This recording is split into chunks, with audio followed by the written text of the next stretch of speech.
have been set the task of finding a space that we use regularly, and we've chosen the Ellen Terry building. And we also have to disrupt this space, so we've decided to go down to the ground floor of the Ellen Terry building and sleep there and see what people think and how they react to someone sleeping there, because this isn't a napping area. So we're just going to see how that goes. Yeah. So in the lecture we learned that space structures our experience of the world around us. So because Ellen Terry is the arts building, what we expect is for people to be carrying laptops and doing artistic types of things. So they'll be quite confused why people are napping. So yeah. And in the lecture we also spoke about different theorists, and one of the theorists was Edward Soja, and he had 3 dimensions of space, and we're basically going to be disturbing that. So there's Yeah, for example, first space was the material realities, so what we often see in the building. So obviously when we enter through the lobby we see all those chairs, and that's normal for us now. And then the second space is representations of discourses, so we expect people to be just sitting, doing some of their work, or just waiting for their voices. Yeah, and so we want to disturb that. Yeah, because people won't be expecting it. Yeah. We'll be back. The building, which we now know as the Ellen Terry building, was originally built in 1931 as the Gaumont Palace Theatre House. It had 2,500 seats and was complete with a ballroom, a stage for live shows, an organ rising from the orchestra pit, and a restaurant rising above the Art Deco foyer. After World War II damages, the palace reopened as the Odeon Cinema. Coventry University then took over the old cinema in 1998, and it has since been transformed into a multimedia learning environment tailored to the needs of photography, performing arts, media, video production and journalism students.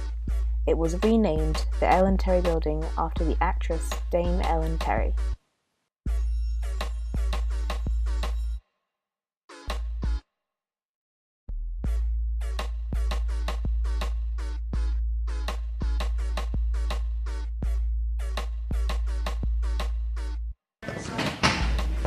They might be homeless. Probably need to check. Is all sleeping? Is it a protest?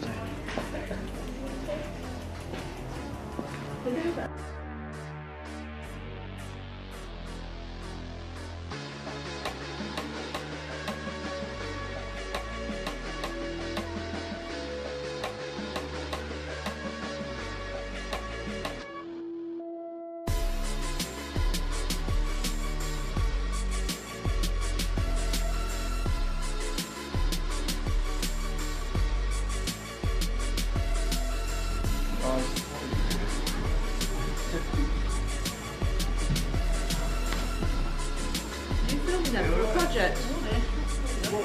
Is it part of the project? Yeah, Are you just doing it today, or have they been here all night? we're doing it today. Oh. Yeah. Don't worry. You need to get permission to do things like this, because obviously this is a social area. Oh, Have you got permission? I take it you haven't. no. I know you haven't, because you'd ask me. And I say no. Oh. Yeah, it's not a really sleeping area. How long are you going to be here? So we just finished our disruption of space. We did it in the reception of Ellen Terry. Yeah. So, yeah. Yeah. And PJs with some blankets. Yeah, We had to make it awkward.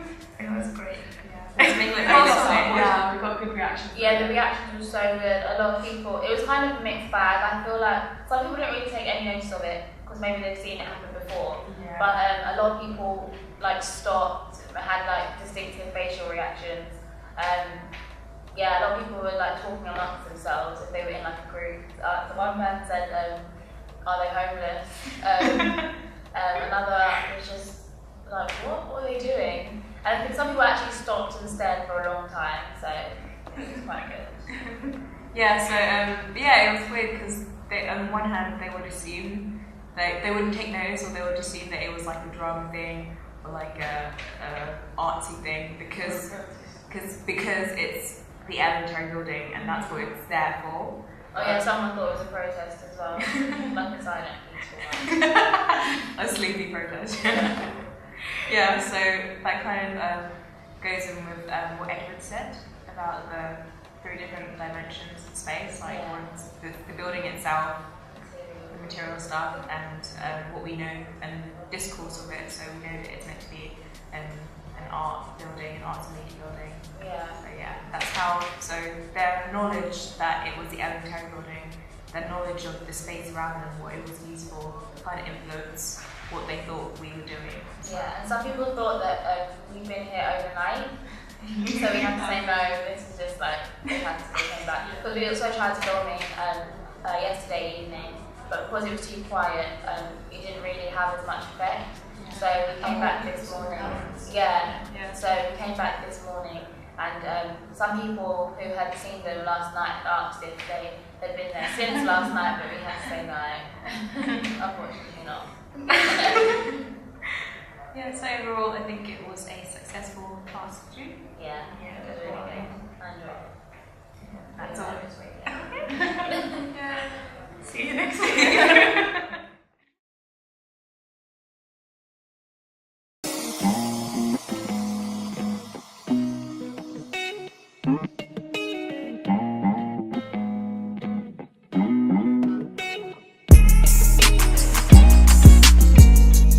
Okay, so this is our vlog, and today we're about to conduct our first task, which is a visual ethnography. So what we're going to be doing in our visual ethnography? We're going to taking pictures of people who do stuff around Elenteri using technology. Interview everyone. Yeah, unstructured interviews. Well, we have questions planned, but it will like have a flow to it, like it's a normal conversation. So it won't be like formal and uncomfortable. So what do you guys expect to find out today? A lot of people will be using technology. Like a lot. This is a technology hub. Yeah, I feel like it's key for this building. Like the central bit is like the media loan shop. So and that's just everything you'll ever need. So In life. like cables, all sorts. You're sorted. Okay, what else are we going to do? Yeah, we think lots of people are going to be using it, and we expect to find them on their phone. Everyone's used to technology, so I feel like everyone will be comfortable in like an interview situation. Definitely.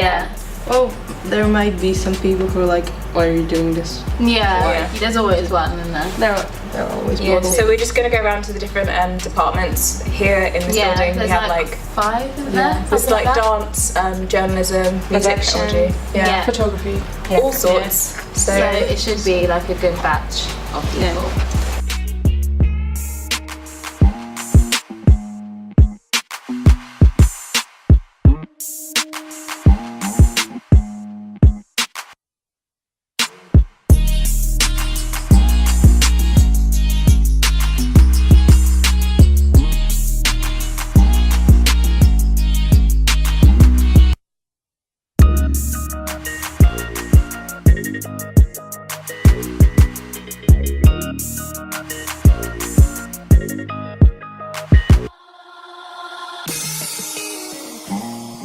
Sorry, I'm just trying to...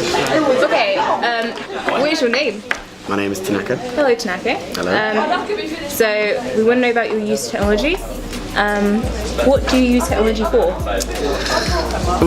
Is that to do with education or like personal use? Yeah, you're studying theatre, right? Theatre, yeah. So what do you use it in your theatre life? To be honest, just Google. That's what I use. Google? Google. Oh, okay. Does that not come with your course? Like 2 weeks ago. Oh, wow. Yeah, it's no common course. Oh, I see. Okay. So what difference does it make to the course having Having a laptop? Yeah, having a laptop. Just essays, is that what you use it for? Literally, yeah. What role do you think technology plays in the Elenteri building as a whole? A very important role. If we didn't have this technology and these things available to us, we wouldn't be able to do the courses.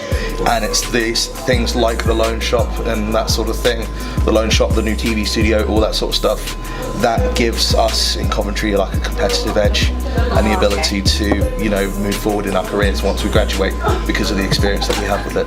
Wait, okay. Get that off the chair. Where are you Go ahead. Hello guys. We're back. Okay. We're back. We're on holiday. Anyway, is this the before or after one? After. Nice. Okay. So after, how did it go? It went really well actually. Everyone was really friendly and cooperative. Yeah, they were. Yeah. We found the music one was quite interesting because they said that they didn't use as much technology, but what they did use it for was like to actual like record stuff. And they said it makes a huge difference to their subject. Yeah. So that was interesting. Sound quality and stuff like that. Yeah. It wasn't very surprising though. Like we got the answers we expected. Like every day use technology. And all kinds of stuff like that. Yeah. The interview techniques worked. The theater guy. Oh yeah, theatre. Yeah, So. Yeah, that one. He didn't use much. That one surprised me because you would think that he would have more technological like input, but it was purely like just to write essays. Yeah. That's all he used his laptop for. That was it. Yeah. So yeah. But yeah, I think we got a bit out of the interviews. We could have asked also about the phone because it was right next to him as well. Yeah. Yeah. That's fine.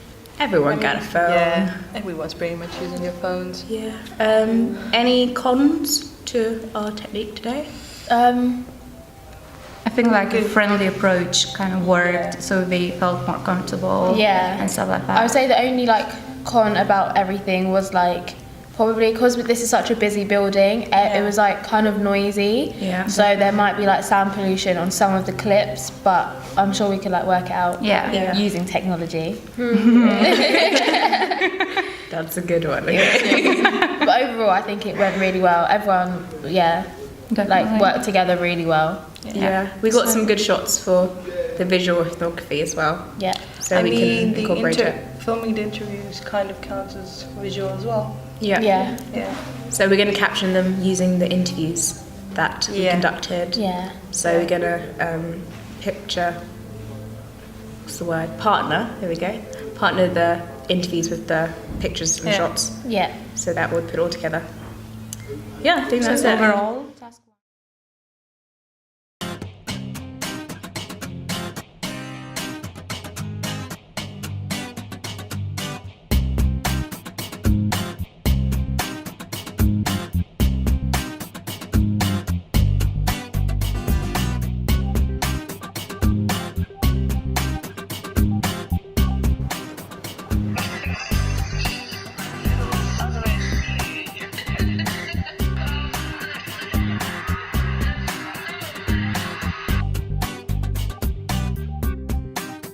Hello, this is task 3. We are doing a video about being a media student.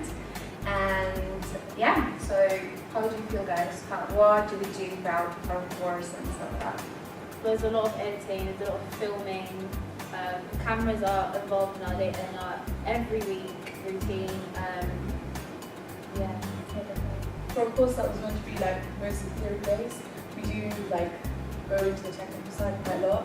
So like even now we have to go to the media loan shop and like get cameras, tripods. Yeah, it's a lot. Yeah, that's a routine now. Every week. So this week we couldn't actually do our task on time because we had to eat all together and able to video everything. But we figured out a way around that actually, in that since we have all this technology at our fingertips, we're going to be doing things individually and piecing them together to create our final video. We're going to use Facebook, and because all of us can't be in the same place at the same time, so we can actually chat throughout different media sites such as Facebook, WhatsApp, Snapchat, yeah, exactly. So we can Twitter, Yeah. Snapchat is a good one because everyone has it. It's easy to use. It's like quick filming, editing. You can save it, send it. So in this video we're going to show you how we do it. Hashtag being interesting. Hello. Hi.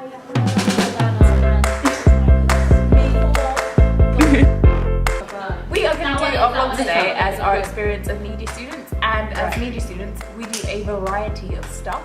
We have daily interactions with digital technology.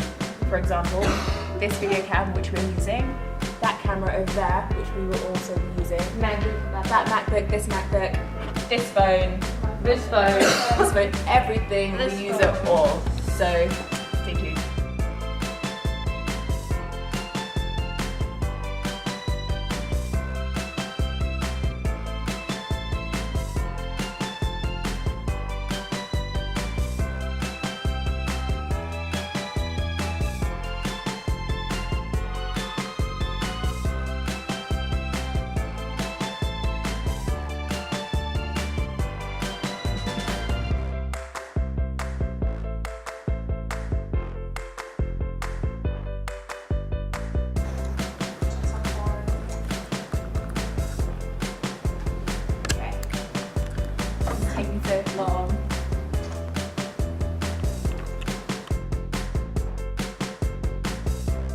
No, what I mean is like, at the moment it's like if I just film the chat, it's just me scrolling, like what's already written. Yeah. And have another in real time while we actually chat. So yeah. Message us on the WhatsApp group when you want us to start. Yeah. Okay. Right, I'm gonna go then. Get well soon. Bye.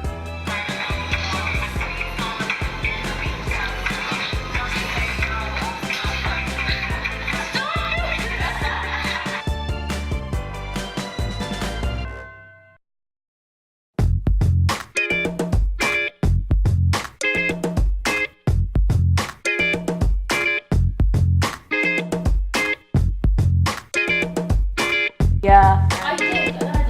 All the research Because that I we have do. tasks like in seminars on we use Twitter and all. Film it from my phone, like on my Snapchat, like just going through videos, or do you want me to send the videos to you and you edit the videos? We're gonna like video like random stuff they do. If you take any Snapchats of like the lectures and stuff, that's digital. That's our experiences. This week we have to do our digital media task the week after because we weren't able to meet up together because we had other obligations. But we're still able to put it together because we have technology and we tips all the time. So we're able to go home and record things individually and piece it together.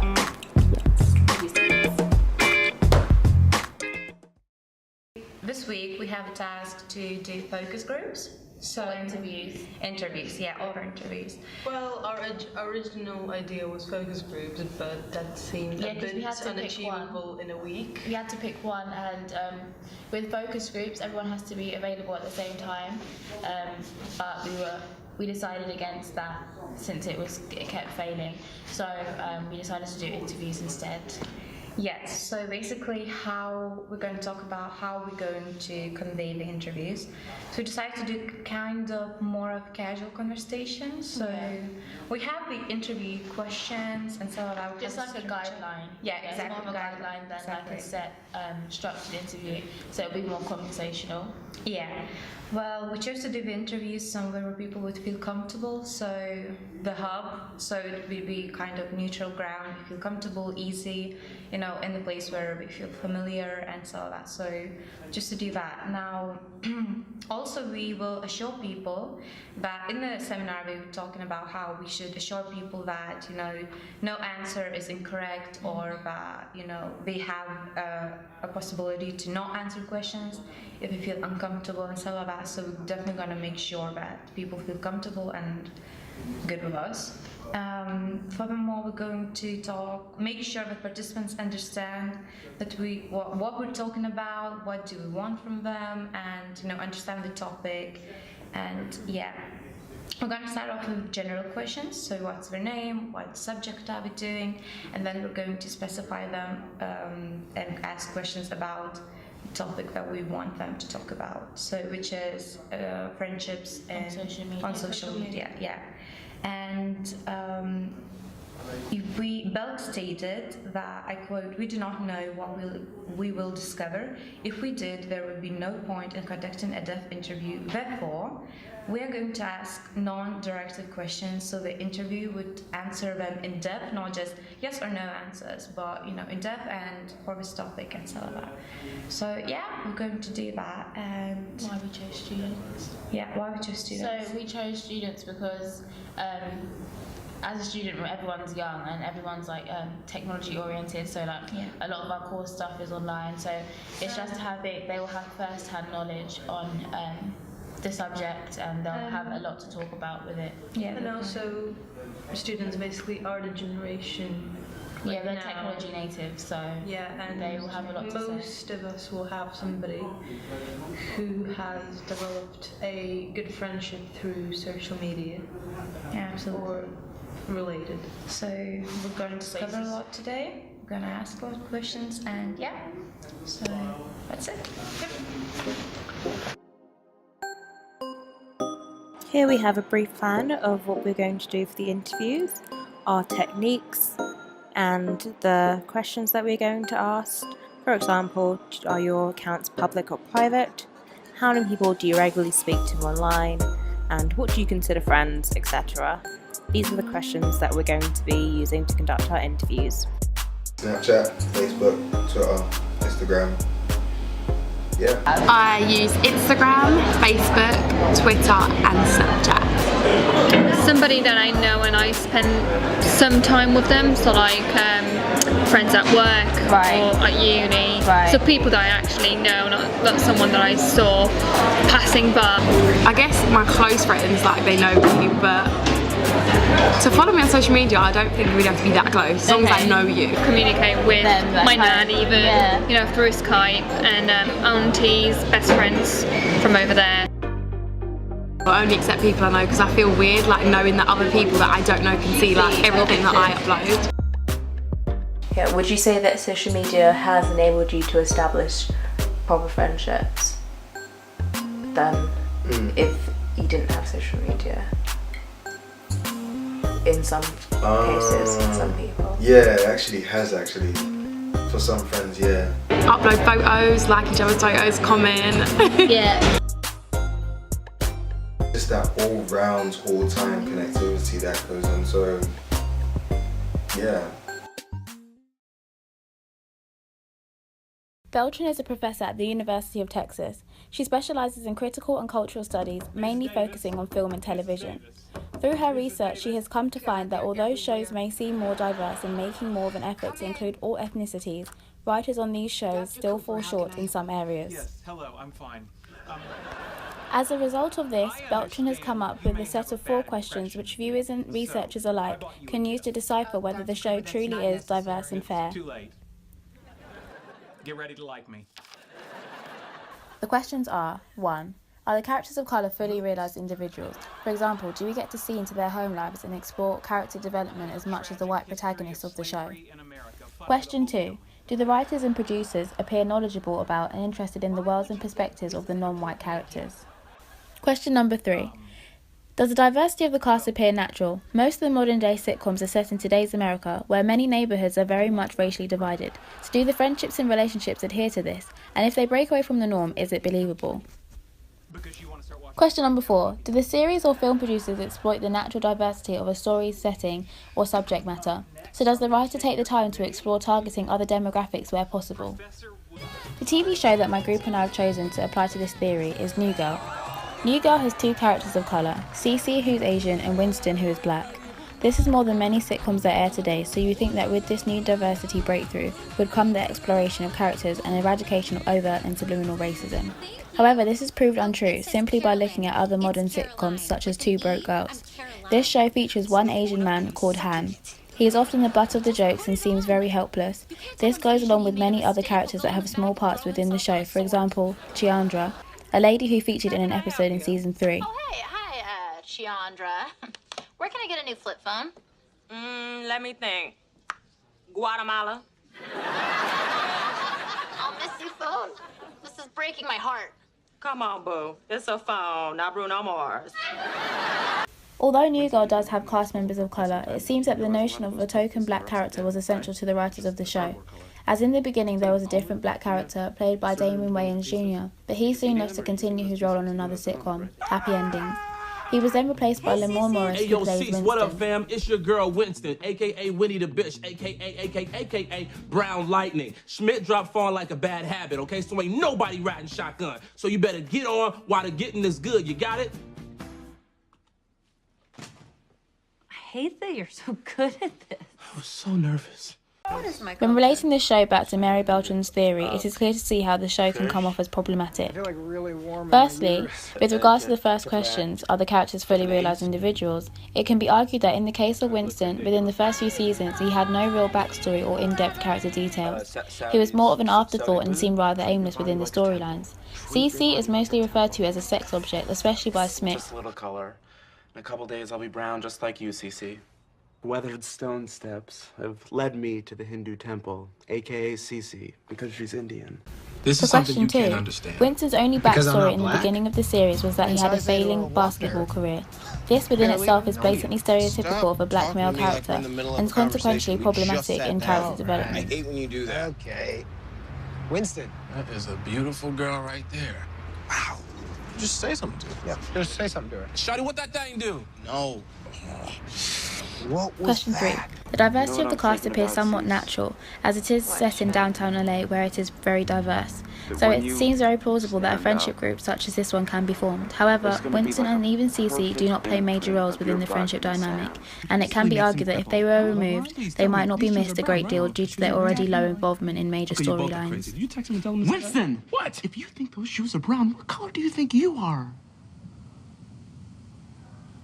With regards to Beltran's final question, from looking at the characters and the area it is set in, it can be said that no major demographics have been left out. There's also a good mix of male and female.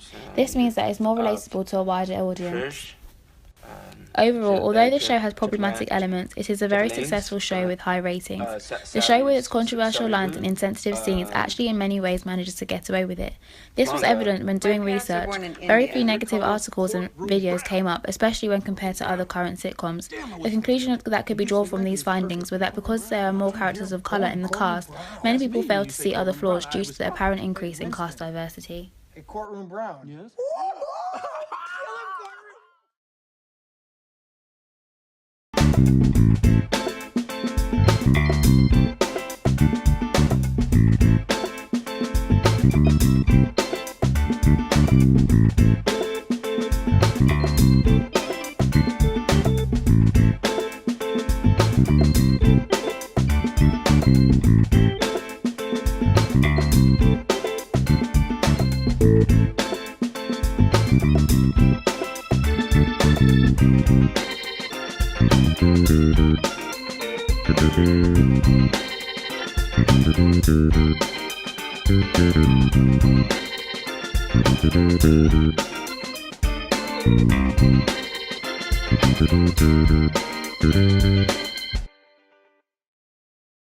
Hello, so this is the last video and the last task of our 182.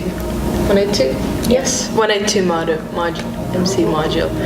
And the main focus of this task is smells, and we've chosen the smell of coffee because as students we can personally identify with it because of the early mornings when we need to have a kickstart to the day, and as well as late night editing and deadlines that need to be met at the last moment. So yeah, coffee is quite important to us. Yeah, definitely. And in the lecture we were talking about Western bias is that sight is seen as the most formative and intellectual of the senses. So basically what does it mean? That sight is probably the first sense that we actually feel, but today we want to portray the smell throughout the video. So we want to portray the coffee smell, and we're gonna explain to you how does it smell and how does it make us feel, basically. So we also thought about what are the cultural and social implications of the smell, and as students we've all faced very stressful situations. So some students would use it in like studying hours when they're trying to like stay up for long hours writing essays and getting projects done, and then also around campus there's a lot of coffee shops and places that sell coffee, and even like machines and stuff, so it's all around us all the time. So I feel like the smell has a lot of meaning behind it, and we probably won't realise it, but it's very prominent in our everyday lives. Yeah, definitely. And basically we applied the sensory method by really talking about what coffee makes us think about, and how does it make us feel, and how do we experience it.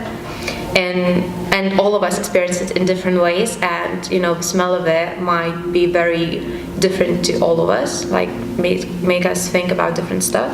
And this applies to the first sensorial reading because everyone experiences things in different ways, and you know, to people, and no people have the same reaction to smell or taste. Like we don't, me and her, we're not gonna have the same reaction to the same smell or taste. So it's gonna be very interesting to, you know, we're gonna try to portray how do we feel about it and how does it make us feel. So yeah. What does coffee mean to me? I don't personally like the taste of it. but I'm always around coffee shops. Where I live, there's a lot of coffee shops, and it just reminds me of early mornings, like the rush hour in the mornings, and people always going in there for their breakfast, that sort of thing. So I think it's just a great morning drink.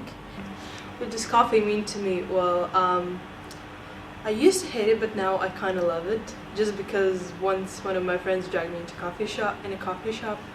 I'm more the kind of a person that can just go to a Starbucks and just grab a coffee that's well made, rather than have the instant coffees. But then again, I do often make it myself at least quite a few times. So I guess you could say I'm kind of addicted to coffee.